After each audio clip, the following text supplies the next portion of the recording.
पुरुषं महन्तम् आदित्यवर्णं तमसा परस्तात् त्वमेव विदित्वावतिमृत्युमेति नान्यपन्था विद्यते येनाय।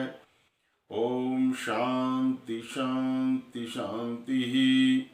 ओम नमस्ते जी। वैदिक संस्कृति चैनल पर आप सभी का स्वागत है। आज का विषय प्रारंभ करने से पहले ईश्वर महिमा का एक भजन लेंगे। अखिलाधारयमर सुख धाम एक सहारा तेरा नाम। अखिलाधारयमर सुख धाम एक सहारा तेरा नाम। कैसी सुंदर सृष्टि बनाई, वायु बना बिजली चमकाई। बने रात दिन प्रातः शाम, सुंदर सरस सुधा संपानी। अमृत अन्न गाय सब प्राणी, गुण गावें ज्ञानी अरुध्यानी। भजहि निरंतर आठयाम, पत्र पत्र रंग रूप निराला। फल फल भरता रस का प्याला। लीला तेरी ललित ललाम, सज्जन सुगुण गरिमा गावें। धर्म धुरीण ध्यान में लावें, कुटिल कुचील तुझे ना पावें। करते हैं जो उल्टे काम, आप अमर सतपथ के स्वामी। मैं हूँ अमर सतपथगामी, एक नाम के दोनों नामी। हम गुण रहित आप गुण धाम, अखिलाधार अमर सुख धाम एक सहारा तेरा नाम। अखिलाधार अमर सुख धाम। तो पिछले दिनों हमारे समाज के नियमों पर विचार कर रहे थे। कुछ व्यस्तताओं के कारण वो क्रम में थोड़ी सी बाधा रही, इसके लिए मैं क्षमा प्रार्थी हूँ। तो पिछले दिनों आर्य समाज के 5वें नियम पर विचार चल रहा था। सब काम धर्मानुसार अर्थात सत्य और असत्य को विचार करके करने चाहिए। महर्षि दयानंद सरस्वती आर्य समाज के इस 5वें नियम में निर्देश देते हैं कि सब काम धर्मानुसार। तो पिछले वीडियो में हमने जाना था कि धर्म की कितनी महत्ता है। तो आज हम विचार करेंगे वो धर्म है क्या। क्योंकि ऋषि कहते हैं सब काम धर्मानुसार अर्थात सत्य और असत्य को विचार कर करने चाहिए। तो धर्म क्या है? धर्म के विषय में महर्षि मनु लिखते हैं कि वेदः स्मृति सदाचारा स्वयस्य च प्रियमात्मनः एतत् चतुर्विध प्राहु साक्षात धर्मस्य लक्षणम्। क्योंकि वेद परमपिता परमात्मा की वाणी है। जिस समय ईश्वर ने यह सृष्टि बनाई थी, आज से लगभग 2 अरब वर्ष पूर्व, उस समय सृष्टि का जो संविधान था, सृष्टि का जो विधान था, वो भी बनाया था और वो ऋषियों के माध्यम से हम सबको दिया था। उसका नाम है वेद। तो वेद परमपिता परमात्मा की वाणी होने के कारण जो सृष्टि में जो कुछ भी है उसी की विद्या, कैसे हम बर्ताव करें, कैसे रहें, एक दूसरे से हमारा व्यवहार कैसा हो, ये सब वेदों में वर्णित है। इसलिए वेद को धर्म माना गया। महर्षि मनु कहते हैं वेदा स्मृति सदाचारा स्वयस्य च प्रियमात्मना एतत् चतुर्विध प्राहु साक्षात धर्म से लक्षण में। धर्म के 4 साक्षात लक्षण हैं। पहला तो वेद, क्योंकि जितने भी धर्म ग्रंथ लिखे गए हैं यदि वो वेदानुकूल हैं तो उनकी मान्यताएं मान्य हैं, और वेद के प्रतिकूल हैं तो वो धर्म नहीं है। इसलिए पहली पहचान है कि वेद परमपिता परमात्मा की वाणी, जिसके विषय में ऋषि दयानंद आर्य समाज के तीसरे नियम में कहते हैं कि वेद सब सत्य विद्याओं का पुस्तक है। वेद का पढ़ना पढ़ाना और सुनना सुनाना सब आर्यों का परम धर्म है। वेद में जो शिक्षाएं हैं किसी एक व्यक्ति के कल्याण के लिए नहीं है, वहाँ बहुवचन में प्रार्थनाएं की गई हैं सबके कल्याण की। ये उदाहरण के लिए विश्वानि देव सवितर दुरितानि पराशु यद भद्रम तन्नासु। हे परमपिता परमात्मा, आप हमारे संपूर्ण दुर्गुण, दुर्व्यसन और दुखों को दूर कर दीजिए। और अंत में कहते हैं, और जो कल्याणकारक गुण कर्म स्वभाव और पदार्थ हैं वे सब हमको, यानी मेरे को अकेले को नहीं, सभी को, संपूर्ण सृष्टि में रहने वाले सभी मनुष्यों को ये सब हमको प्राप्त कराइए। ये सब वेद की इस तरह की प्रार्थना है। मनोर्भव, मनुष्य बनो, इस तरह की शिक्षाएं हैं। इसी तरह से गायत्री मंत्र में प्रार्थना की गई है, धियो यो नः प्रचोदयात्। वो परमात्मा हमारी बुद्धियों को सन्मार्ग की तरफ प्रेरित करे। तो वेद की शिक्षाएं सार्वभौमिक हैं, सार्वदेशिक हैं, सार्वकालिक हैं, सभी के कल्याणकारी होने के कारण वेद धर्म है।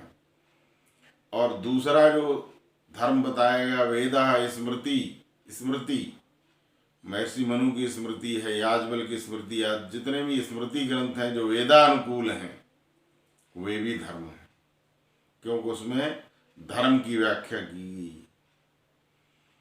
वेदा स्मृति सदाचारा, और तीसरा धर्म का जो लक्षण बताया गया है वो है सदाचार,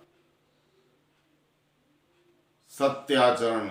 सदाचार की पहचान है कि जो वेद के अनुकूल हो, स्मृति के अनुकूल हो, आप्त पुरुषों को जो आचरण हो, ऋषियों का जो आचरण हो, वो सदाचार कहलाता है। तो ये धर्म का तीसरा लक्षण। और चौथा लक्षण बताया गया है, वेदा स्मृति सदाचारा स्वयस्य च प्रियम आत्मना, जो हमको प्रिय लगे, हमारी आत्मा को प्रिय लगे। क्योंकि हम संसार में आए हैं तो कुछ कर्म करते हैं, क्योंकि इस तीसरे नियम में आया है सब काम धर्मानुसार, अर्थात सत्य और असत्य को विचार करने चाहिए। सब काम, सभी कर्म हमारे धर्म के अनुसार हों। तो यहाँ पर धर्म का विषय आ गया। जैसे पशु पक्षी आदि जो योनियां हैं उनमें धर्म का विचार आवश्यक नहीं है और वो कर भी नहीं सकते, तो उनको तो परमपिता परमात्मा ने वो भोग योनियां होने के कारण एक रास्ता दिया हुआ है। वो जीवन भर उसी रास्ते पर चलते रहते हैं, कभी इधर से उधर नहीं होते, और सृष्टि में उनके कारण कोई नुकसान भी नहीं होता। वो इस सृष्टि में किसी तरह का बदलाव नहीं करते। लेकिन मनुष्य के पास परमात्मा ने बुद्धि और ज्ञान विशेष दिया गया है। कहा गया है, आहार निद्रा भय मैथुनम च सामान्यमेतद पशुवी नराणाम ज्ञाने ही तेसो अधिको विशेषो ज्ञाने नहीं ना पशु भी समाना।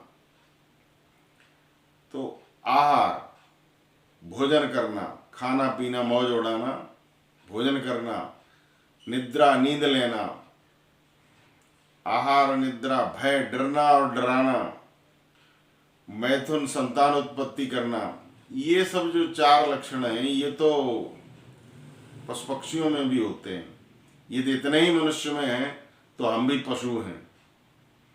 इसलिए कहा गया है, आहार निद्रा भय मैथुनम च सामान्य में तद पशुवी नराणाम। ये पशुओं में और मनुष्यों में एक जैसे हैं। ज्ञाने ही तेसो अधिको विशेषो, ज्ञाने नहीं ना पशु समाना। ज्ञान जो है, बुद्धि है, धर्म के अनुसार आचरण है, ये मनुष्यों में विशेष है। इसके बिना हम भी पशुओं के समान हैं। तो परमपिता परमात्मा ने हमको बुद्धि दी है। बुद्धि के कारण हम जो है वो कर्म योनि में आए हैं। हम जो कुछ भी करते हैं उसके लिए उत्तरदायी हैं। पशु पक्षी उत्तरदायी नहीं है।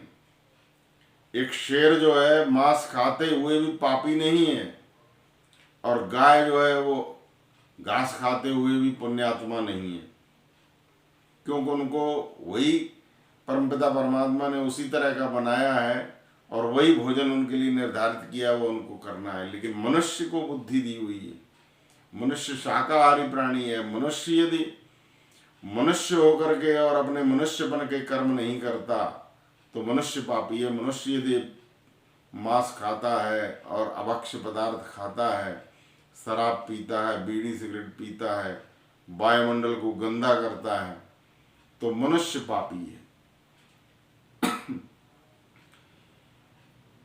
तो महर्षि मनु कहते हैं, वेदा स्मृति सदाचारा स्वयस्य च प्रियम आत्मना एतत् चतुर्विध प्राहु साक्षात धर्म से लक्षणम। तो चौथा लक्षण उन्होंने बताया, जो अपनी आत्मा को प्रिय हो। आत्मा को प्रिय का अर्थ है हम संसार में जो व्यवहार करते हैं वो हम केवल अकेले नहीं हैं, दूसरों के साथ भी व्यवहार करते हैं। हम कभी परीक्षा करके देखें कि हम किसी के साथ झूठ बोल रहे हैं और उसको धोखा दे रहे हैं। यदि वही व्यक्ति मेरे साथ झूठ बोल करके धोखा दे और मुझे पता चले तो कैसा लगेगा? अच्छा नहीं लगेगा। तो ठीक इतनी तो यहाँ पर ये धर्म कहता है कि जो व्यवहार हमको पसंद नहीं है वो हम दूसरों के साथ भी नहीं करें। अहिंसा, सत्य, अस्तेय, ब्रह्मचर्य, अपरग्रह, ये जो 5 यम योग के अंदर बताए गए हैं, इनका पालन करना चाहिए। मन, वचन और कर्म से किसी की हिंसा करना जब हमको प्रिय नहीं है तो दूसरे को कैसे अच्छा लग सकता है? इसी तरह से हम चाहते हैं कि हर एक कोई मेरे साथ सत्याचरण करे, तो हमारा आचरण भी सत्यमय होना चाहिए। तो महर्षि मनु ने जो चौथा धर्म का लक्षण बताया उसके अंतर्गत उन्होंने स्पष्ट किया, जो हमारी आत्मा को प्रिय है, जो आत्मा को लज्जित करने वाला आचरण है, वो कभी धर्म नहीं हो सकता। ऋषि दयानंद ने सत्यार्थ प्रकाश के अंतर्गत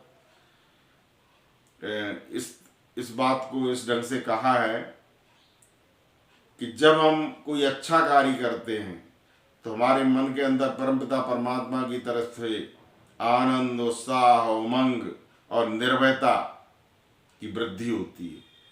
इसका अर्थ है कि वो धर्म का काम है।